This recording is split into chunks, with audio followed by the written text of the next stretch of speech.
Chers téléspectateurs, je suis très heureux de vous accueillir sur l'émission Grand Angle, pour laquelle j'ai pris l'engagement de tout mettre en œuvre pour qu'elle se produise le samedi.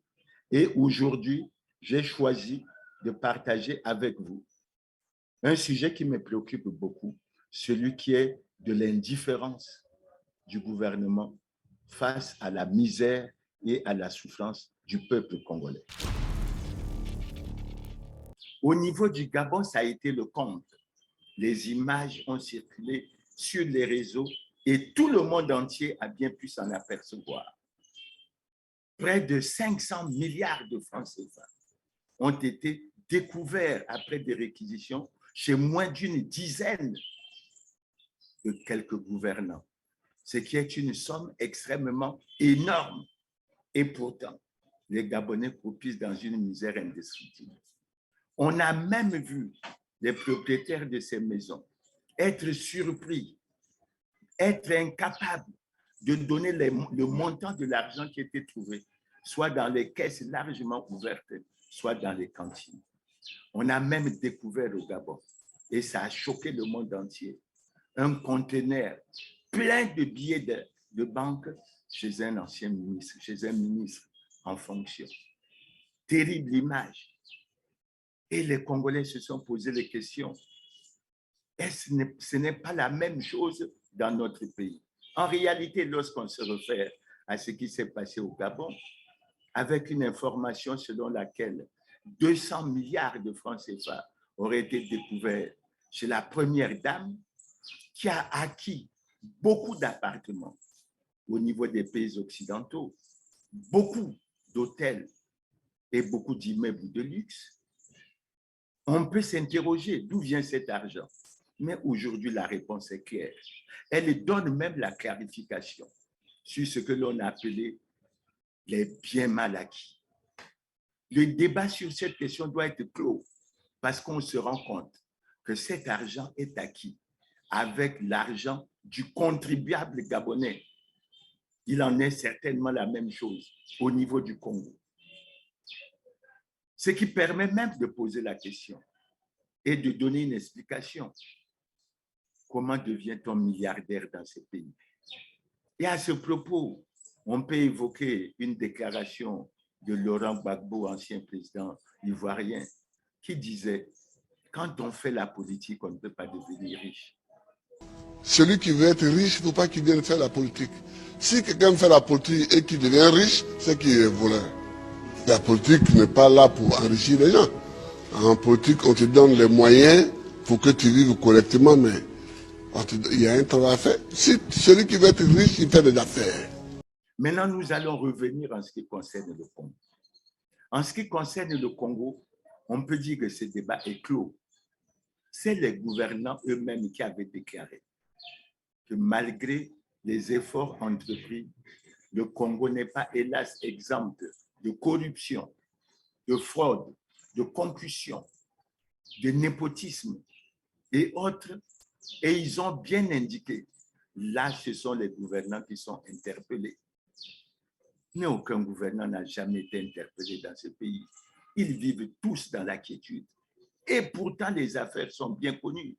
On peut parler des plus récentes, l'affaire du FIGA, où une ministre, on peut la citer puisque c'est connu par tout le monde, Jacqueline Lydia Mikolo, a été citée, prise en flagrant délit. On peut parler des fonds de la pandémie de la COVID-19. On a les affaires dont on est habitué, les 14 000 milliards qui se sont évaporés, les 137 kilomètres pour lesquels de l'argent a été débloqué en termes de routes imaginaires. Nous avons les malversations financières au fonds de soutien à l'agriculture. Nous avons les 9 milliards des pensions des mois de novembre et décembre 2016 des retraités qui ont disparu. Nous avons enfin le poteau rose. 6 Congolais qui détiennent dans les paradis fiscaux 5 500 milliards de francs CFA. Et la synthèse de tout ça a été faite par notre compatriote Alphonse Maboussou, et nous insisterons beaucoup là-dessus. Lui qui est consultant en expertise pétrolière et minière et qui a révélé, s'agissant du Congo, que 133 000 milliards de francs CFA sont planqués dans les paradis fiscaux, dans les bas de laine, dans les cimetières et dans les églises. Ce qui pousse les Congolais à se poser la question, avons-nous vraiment besoin d'aller au Fonds monétaire international pour sortir ce pays, notamment de la crise économique et financière qu'il connaît? Nous tenons à rappeler qu'au début, lorsqu'on a parlé de la crise congolaise en 2017, les gouvernants ont voulu donner l'explication de la baisse du prix du baril du pétrole, ce qui est faux. Ils ont pensé qu'ils voulaient apporter un ajustement interne pour sortir ce pays de la crise. Ils en ont été incapables. Mais aujourd'hui, on se rend compte. Et les Congolais ont été surpris lorsqu'on a commencé à parler au début de cette année de la baisse, plutôt de la hausse du prix du carburant. Initialement, ils ont parlé de 5%. Mais après, les Congolais se sont rendus compte qu'elle a été de 25%. Donc, rien que pour l'année 2023, 30% d'augmentation des prix du carburant. Et les Congolais ont appris que cette hausse ira jusqu'à 60%. Donc, il y a encore 30% qui sont attendus pour l'année 2024. En même temps, ils apprenaient qu'il y aura la hausse du prix de l'eau et la hausse du prix de l'électricité. Situation extrêmement grave. Dans un pays où plus de 50% de la population vit avec moins d'un dollar par jour. Et cela, on a le sentiment que le gouvernement ne s'en préoccupe pas. Quelle a été la réaction du gouvernement? La réaction du gouvernement a été de vouloir expliquer aux Congolais que s'il y avait toutes ces augmentations, ce n'était pas de son fait, c'était le fait du Fonds monétaire international. Et nous disons archi faux. Ce qui s'est fait est le résultat non seulement de la lettre d'intention que le gouvernement a adressée au Fonds monétaire, mais c'est en plus le résultat du mémorandum des politiques économiques et financières qu'ils ont accepté et consenti avec le Fonds monétaire international. Et les Congolais ont été surpris que pour des mesures qui étaient connues depuis longtemps, il n'y ait eu aucune mesure d'accompagnement pour essayer de soulager les Congolais dans leur grande majorité. Et qu'est-ce qu'on a vécu? La deuxième hausse, celle de 25% du prix du carburant, a été mise à exécution le 15 juillet. Et les Congolais ont été surpris de constater que c'est le 14 juillet que le Premier ministre a publié une note dans laquelle, sous sa supervision, il mettait en place une commission chargée d'étudier l'impact multisectoriel de la hausse du prix du carburant et de proposer des mesures à court, moyen et long terme. Nous sommes aujourd'hui le 21 septembre. Il y a bientôt une semaine qu'on a dépassé la date du 15 septembre, puisque ces mesures devaient être présentées au plus tard le 15 septembre. Et nous savons que les Congolais sont en train de préparer la rentrée scolaire. Grande surprise, cette commission n'a toujours pas été en mesure de présenter ses résultats. Et les Congolais croupissent dans une grave crise multidimensionnelle. Les effets sont extrêmement nombreux. Quels sont les effets les plus importants que nous pouvons relever? Il y a bien sûr le panier de la ménagère qui est touché, avec tous les prix qui augmentent. Il y a la baisse du pouvoir d'achat. Il y a la préoccupation au niveau des transports. Il y a ces routes, le problème des routes qui n'est toujours pas réglé. Il y a le problème des érosions, pour lequel le gouvernement avait déjà annoncé qu'une somme de 3 milliards devait être débloquée pour résoudre ce problème pendant la période de cette saison sèche. Absolument, absolument rien n'a été fait. Et il faut vous rappeler que nous avons le problème des retraités qui ont des problèmes d'arrérage, qui ont 40 mois d'arriérés de pension, qui ont le problème de l'harmonisation du point d'indice à 300 pour la plupart d'entre eux. Nous avons le problème des bourses des étudiants, des pauvres étudiants qui aujourd'hui comptabilisent près de 3 ans d'arriérés de bourse. Nous avons enfin la situation des services sociaux, que ce soit les services d'éducation, les services de santé, les services de logement, les services d'emploi et autres, qui sont dans une situation extrêmement difficile.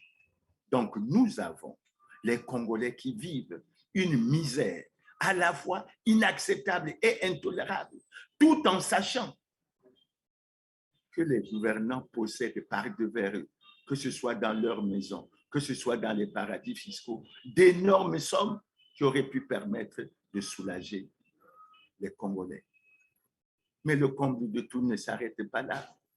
Nous venons d'apprendre et nous suivons avec une attention particulière le problème des pauvres paysans à l'UTT, où ils sont victimes des accords illégaux et secrets entre le Congo et le Rwanda, où nous venons d'apprendre que des plantations ont été saccagées, que des cultures d'arachides et de manioc ont été déracinées, que des terres ont été brûlées. La signification de tout cela, c'est quoi? Mais on plonge davantage les Congolais dans la misère. On leur prive des moyens même pour préparer la rentrée scolaire de leurs enfants. Et lorsqu'on dit que ces gouvernants ont choisi de protéger ceux qui se sont enrichis de façon illicite et de faire souffrir les populations, on enregistre parfois un certain nombre de réactions. Maintenant, les Congolais en sont convaincus. Pourquoi diable ces gouvernants ont-ils choisi de faire souffrir autant les Congolais? Ne savent-ils pas que les Congolais sont en pleine misère, en pleine pauvreté? Comment expliquer qu'un gouvernement responsable soit incapable de proposer des mesures d'accompagnement suite à des décisions qui sont prises sur un produit, un facteur de production aussi important que le carburant? Nous n'en dirons pas plus. Pour aller vers la fin de notre propos, nous disons tout simplement que le Congo a besoin d'argent. Le gouvernement a certainement besoin d'idées et nous allons leur en donner. Il faut que le gouvernement entreprenne un certain nombre de mesures. La première mesure que nous leur proposons, c'est la réduction du train de vie de l'État, tant du point de vue de l'effectif des membres de toutes les institutions de la République, surtout le gouvernement, et de leurs conditions de rémunération. Ils ne peuvent pas continuer. Sinon, ils narguent le peuple congolais à continuer à toucher leur traitement de salaire au niveau où ils sont aujourd'hui. Ils ne peuvent pas continuer à être une trentaine, une quarantaine, une cinquantaine au gouvernement, alors qu'ils peuvent accomplir les mêmes tâches et être même plus efficaces en étant 25. Et je crois que c'est la première mesure que nous proposons. La deuxième mesure que nous proposons, ce gouvernement ne doit plus tolérer qu'il y ait des scandales économiques et financiers qui soient impunis. Les responsables doivent en répondre. Et une lutte âpre doit être menée contre la corruption pour récupérer l'argent qui a été détourné du trésor public et permettre que cet argent serve à résoudre les problèmes des Congolais. Et ça, nous en sommes capables. La troisième mesure, il y a une disposition de la Constitution qui dit que tout citoyen élu ou nommé à une autre fonction publique doit déclarer son patrimoine lors de sa prise de fonction et à la cessation de celle-ci. Savez-vous que depuis 2002, aucun gouvernant, aucun acteur politique n'a fait cette déclaration? Et pourtant, l'article 12 de cette loi prévoit que dans ce cas, des sanctions sont prévues et que la personne intéressée, sinon incriminée, peut perdre jusqu'au quart de la valeur de son patrimoine. Voilà des niches qui doivent permettre au gouvernement, qui semble-t-il est bloqué, qui semble-t-il n'a plus d'idée, d'avoir de l'argent pour résoudre les problèmes des Congolais. En fait, nous terminerons notre propos en disant on ne peut pas continuer à faire vivre les Congolais dans la misère. On ne peut pas continuer à tolérer qu'il y ait une minorité des Congolais qui, dans l'ensemble, soit devenus de façon inexplicable archi-milliardaires et qu'il y ait des Congolais qui aient du mal à joindre les deux bouts du mois. Il y en a même qui n'ont qu'un seul repas par jour et il y en a qui se passent pratiquement d'un repas tous les jours. Et on ne peut pas continuer à tolérer ça. Ce gouvernement ne peut pas continuer à tolérer cette situation. S'il continue, il faut qu'il sache que les Congolais en ont marre, mais les Congolais savent qu'ils sont riches, qu'ils voient ce qui se passe au Gabon. Il y a des gens qui disent que le Gabon, ce n'est pas le Congo. Mais nous disons, au Congo, on peut entreprendre des mesures pour faire en sorte que chacun vive de façon convenable. Et ces mesures, nous les avons toujours proposées. Nous serons toujours prêts à les proposer au gouvernement d'en tenir compte et de les appliquer. Nous n'accepterons pas, et je crois que c'est le même point de vue que les Congolais, qu'il y ait une minorité qui soit assise là, qui ne compte que sur la conservation du pouvoir, non pas pour développer le Congo, parce que l'idée d'amener soi-disant le Congo à l'émergence en 2025, tout le monde a compris, n'est devenu qu'une illusion. Mais il faut faire en sorte que les Congolais sortent de cette crise multidimensionnelle avec un volet tout à fait particulier sur la dimension économique et financière. Je dis, les Congolais en sont capables. Ils ont beaucoup d'intelligence et il faut que nous travaillions pour que nous y arrivions. Aujourd'hui, 23 septembre, nous sommes à notre troisième émission. J'ose espérer que vous y trouvez beaucoup d'intérêt. Il y a certainement beaucoup de questions qui se posent. Il y a certainement des choses qu'on aimerait mieux comprendre. En tout cas, je reste à votre disposition et avec Teler TV, nous allons examiner, regarder les moyens de faire une émission pour que je réponde à toutes les questions qui vous taraudent de l'esprit, à toutes les questions sur lesquelles vous souhaiterez avoir des réponses. Comme ça, nous serons en bonne et pleine harmonie. Je vous remercie pour votre aimable attention et vous donne rendez-vous pour le samedi 30 septembre 2023. À bientôt et je vous remercie pour votre aimable attention. Merci.